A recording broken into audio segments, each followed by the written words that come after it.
સિંગવડના મંડે પ્રાથમિક શાળામાં જર્જરિત ઓરડાઓથી વિદ્યાર્થીઓની સુરક્ષા જોખમમાં.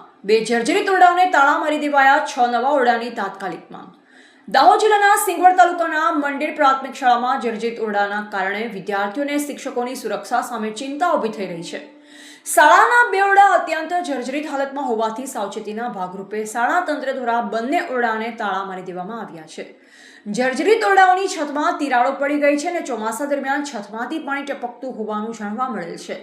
દિવાલો પણ અનેક જગ્યાએથી નુકસાન પામેલ હોવાથી અકસ્માતની ભીતિ સેવાઈ રહી છે. વિદ્યાર્થીઓ ઓરડામાં પ્રવેશ ન કરે તે માટે બહાર આ ઓરડા જર્જરિત છે તેવા બોર્ડ પણ લગાવવામાં આવ્યા છે.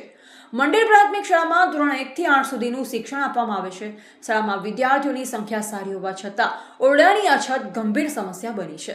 શાળામાં અંદાજે 6 ઓરડાની ઘટ હોવાના કારણે એક જ ઓરડામાં 2 ધોરણના વિદ્યાર્થીઓને બેસાડવાની ફરજ પડે છે, જે કારણે શિક્ષણ વ્યવસ્થા પર પ્રભાવિત અસર પડી છે.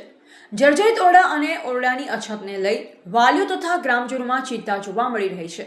ગ્રામજનો અને વાલીઓએ તંત્ર સમક્ષ માંગ કરી છે કે વિદ્યાર્થીઓની સુરક્ષાને ધ્યાને રાખી તાત્કાલિક ધોરણે 6 નવા વર્ગખંડનું નિર્માણ કરવામાં આવે અને શાળાની માળખાકીય સમસ્યાનો કાયમી ઉકેલ લાવવામાં આવે. આજે અમે અમારી મુખ્ય શાળાની મુલાકાત લીધી અને એમાં અમારા ગામની જે મુખ્ય શાળા છે જૂનામાં જૂની છે અને એમાં હાલ વ્યવસ્થિત કાર્યરત 2 જ ઓરડા છે. અમારી શાળા છે 1 થી 8 ધોરણની છે.